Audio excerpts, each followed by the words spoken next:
Blaise Compaoré was president of Burkina Faso for 27 years. To some, he was the only president they'd ever known. His sudden departure was announced by the military. People of Burkina Faso, the National Armed Forces announced the resignation of the president. I will assume responsibility for the government and will start immediately in order to return to constitutional life.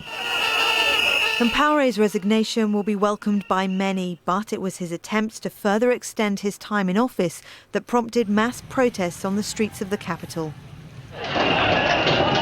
After days of violence, the president did agree not to seek another term in office, but said he would remain in power until next year. I call on all parties to put the country's needs first.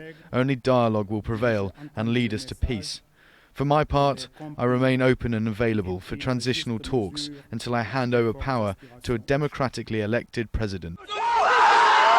But opposition leaders wanted the president to resign immediately and called on their supporters to keep on protesting. Mr. Blaise Compaoré issued a statement in which he still considers himself the head of state. The opposition has said repeatedly here that prior to any discussion of political transition, it is pure and simple and unconditional that President Blaise Compaoré must leave. Tuesday marked the start of a civil disobedience campaign called by opposition parties. Thousands of people took to the streets. Demonstrators stormed Parliament and set it on fire.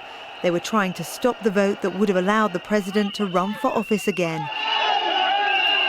After days of violence, people in Burkina Faso hope the president's resignation will bring an end to the recent chaos and violence they've had to endure. Victoria Gatenby, Al Jazeera.